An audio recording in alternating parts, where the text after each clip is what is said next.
철학의 씨앗, 소크라테스. 무지의 질을 통해 진리를 묻다. 철학의 역사를 거슬러 올라가면 우리는 늘 한 명의 거인과 마주하게 됩니다. 그는 평생 단 한 권의 책도 쓰지 않았습니다. 하지만 그의 이름은 서양 철학사 전체를 관통하는 가장 빛나는 별이 되었습니다. 그의 이름은 바로 소크라테스입니다. 기원전 470년에서 399년경의 인물입니다. 소크라테스 이전의 철학자들은 주로 세계의 근원에 대해 탐구했습니다. 다시 말해, 이 세상은 무엇으로 이루어져 있는가 하는 자연 철학적 질문에 몰두했던 것입니다. 하지만 소크라테스는 철학의 시선을 완전히 바꾸었습니다. 외부 세계를 향하던 질문을 인간의 내면으로 가져왔습니다. 어떻게 살아야 하는가? 이 윤리적 질문으로 철학의 방향을 급진적으로 전환시켰습니다. 그는 아테네의 광장을 거닐며 만나는 모든 사람에게 질문을 던졌습니다. 용기란 무엇입니까? 정의란 무엇입니까? 알미란 무엇입니까? 그의 끝없는 질문들은 당시 아테네 사회가 당연하게 받아들였던 모든 통념과 지식의 기반을 송두리째 흔들어 놓았습니다. 소크라테스가 사람들의 마음에 심은 것은 명확하게 정리된 답이 아니었습니다. 그것은 질문하는 정신, 바로 그것이었습니다. 스스로의 무지를 자각하고 진리를 향해 나아가려는 끊임없는 탐구의 태도였습니다. 오늘 우리는 소크라테스가 어떤 방식으로 서양 철학의 결정적인 씨앗을 심었는지 알아보고자 합니다. 그의 사상적 핵심을 4가지 주요한 측면에서 심도 있게 탐구해 보겠습니다. 첫 번째는 소크라테스적 문제와 그의 대화법입니다. 두 번째는 너 자신을 알라는 성찰의 명령입니다. 세 번째는 덕과 알문 하나라는 사상입니다. 그리고 마지막 4번째는 그의 죽음이 남긴 철학적 유산입니다. 소크라테스를 이해하려고 할 때 우리가 가장 먼저 마주하는 어려움이 있습니다. 그는 자신이 직접 쓴 저작을 단 하나도 남기지 않았기 때문입니다. 우리는 오직 다른 사람들의 기록을 통해서만 그의 모습을 짐작할 수 있습니다. 그의 제자인 플라톤과 크세노폰, 그리고 그를 풍자했던 희극 작가 아리스토파네스, 이들의 기록 속에 소크라테스가 남아 있습니다. 특히 플라톤이 쓴 초기 대화편에 등장하는 소크라테스의 모습이 철학적으로 가장 중요하게 다뤄집니다. 하지만 여기에도 어려움은 있습니다. 어디까지가 실제 소크라테스의 생각이고 어디부터가 플라톤의 창작인지 명확하게 구분하기가 어렵기 때문입니다. 그러나 이 문제 자체가 역설적으로 소크라테스 철학의 본질을 보여줍니다. 그의 철학은 고정된 글자가 아니었습니다. 살아있는 대화 속에서 존재했기 때문입니다. 그의 대화법은 단순히 지식을 한쪽에서 다른 쪽으로 전달하는 방식이 아니었습니다. 그는 스스로를 지혜의 산파에 비유했습니다. 이는 그의 어머니가 실제로 산파였던 것에서 아이디어를 얻은 비유입니다. 자신은 새로운 지식을 낳는 사람이 아니라는 뜻입니다. 대신 상대방이 이미 잠재적으로 가지고 있는 생각, 즉 진리의 씨앗을 세상 밖으로 낳을 수 있도록 돕는 역할을 한다고 보았습니다. 이 과정은 크게 2단계로 이루어집니다. 첫 번째 단계는 논박입니다. 소크라테스는 대화 상대가 어떤 주제에 대해 자신이 잘 안다고 주장하면 끈질기게 질문을 던지기 시작합니다. 그리고 그 주장이 사실은 논리적 모순을 품고 있거나 혹은 근거가 충분하지 않다는 사실을 드러냅니다. 이러한 논박의 과정은 상대방에게 지적인 혼란과 깊은 당혹감을 안겨줍니다. 이를 철학적 용어로 아포리아 상태라고 합니다. 자신이 분명히 안다고 믿었던 것이 사실은 아무것도 아니었다는 것을 깨닫게 되는 이 충격적인 경험이야말로 진정한 알무로 나아가는 첫걸음이 됩니다. 자신이 무지하다는 사실을 깨달은 사람만이 비로소 배울 준비가 되기 때문입니다. 이것이 바로 그 유명한 소크라테스의 말, 나는 내가 아무것도 모른다는 것을 안다 라는 무지에 대한 자각입니다. 소크라테스가 철학의 가장 중심에 놓은 것은 델포이 신전에 새겨져 있던 경구였습니다. 너 자신을 알라. 그에게 이 말은 단순히 자신의 성격이나 재능을 파악하라는 의미를 넘어서는 것이었습니다. 자신의 영혼을 돌보고 탐구하라는 매우 준엄한 명령이었습니다. 그는 인간에게 가장 중요한 것은 부나 명예 같은 외적인 것이 아니라고 믿었습니다. 자신의 영혼이 가장 훌륭한 상태에 이르도록 끊임없이 성찰하고 수련하는 것이 가장 중요하다고 보았습니다.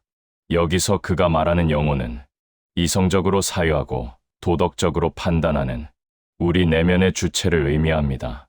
따라서 영혼을 돌본다는 것은 자신의 삶의 가치와 신념을 이성적으로 꼼꼼히 검토하고 올바른 삶의 원칙을 세우며 살아가는 것을 뜻합니다. 이러한 맥락에서 그의 법정, 최후 진술은 그의 철학 전체를 압축하는 선언이 됩니다. 검토되지 않은 삶은 살 가치가 없다. 소크라테스에게 삶이란 그저 주어지는 것이 아니었습니다. 끊임없는 자기 검토와 성찰을 통해 의미를 부여하고 완성해 나가야 하는 하나의 과업이었던 것입니다. 그는 당시 아테네 시민들이 오래된 관습과 전통에 얽매여 아무런 비판 없이 살아가는 모습을 보았습니다. 그리고 그 모습을 등에 비유했습니다. 스스로는 그들을 잠에서 깨우는 존재라고 여겼습니다.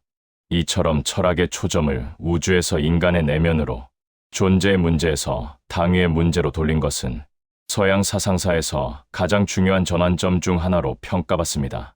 소크라테스가 심은 이 성찰이라는 씨앗은 이후 플라톤의 이데아론과 아리스토텔레스의 윤리학을 거쳐 스토아학파의 자기수양, 그리고 현대의 실존주의에 이르기까지 서양 철학의 핵심적인 주제로 아주 깊게 뿌리내리게 됩니다.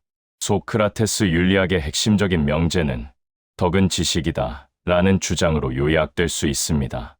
이는 당시로서는 매우 급진적인 생각이었습니다. 모든 악한 행동의 근원은 무지에 있다는 것을 의미하기 때문입니다. 즉, 어떤 사람이 악한 행동을 한다면 그것은 그가 본성적으로 악해서가 아닙니다. 무엇이 진정으로 선하고 자신에게 이로운 것인지를 알지 못하기 때문이라는 것입니다. 예를 들어 보겠습니다. 어떤 사람이 비겁한 행동을 한다면 그는 진정한 용기가 무엇인지 알지 못하는 것입니다. 그리고 그 용기가 장기적으로 자신에게 가져다 줄 더 큰 좋음, 즉 영혼의 탁월함을 모르기 때문입니다. 만약 사람이 무엇이 진정으로 좋은지를 명확하게 알기만 한다면 그는 결코 그것을 거부하고 악을 선택하지 않을 것이라는 것. 이것이 바로 소크라테스의 확신이었습니다. 이러한 관점은 자연스럽게 지행합일 사상으로 이어집니다. 알미라는 것은 단순히 머리로 이해하는 추상적인 정보가 아닙니다. 필연적으로 올바른 행동으로 이어지는 실천적인 지혜를 의미합니다. 따라서 덕을 가르치는 것은 곧 알을 가르치는 것과 같습니다.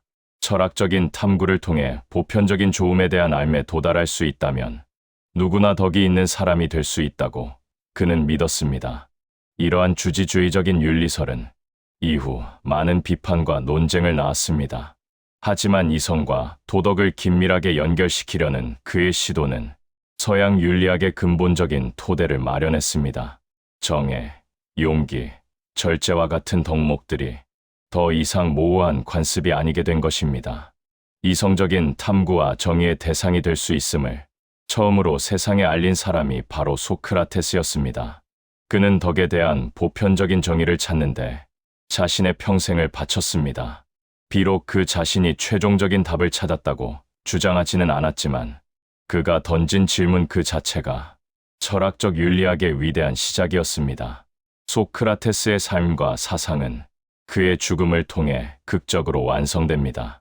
기원전 399년 그는 아테네의 젊은이들을 타락시키고 국가가 인정하는 신들을 믿지 않으며 새로운 신을 섬긴다는 죄목으로 고발당합니다.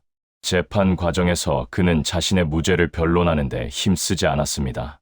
오히려 자신의 삶 전체가 아테네 시민들의 영혼을 일깨우기 위한 하나의 철학적 사명이었음을 당당하게 이야기했습니다. 그는 유배를 가거나 철학적인 활동을 그만두라는 회유를 받았습니다. 하지만 그는 이를 단호히 거부하고 스스로 죽음을 선택합니다. 그에게는 진리를 탐구하는 철학적 삶을 포기하는 것이야말로 진정한 의미의 죽음이었기 때문입니다. 그의 죽음은 단순한 한 개인의 비극이 아니었습니다.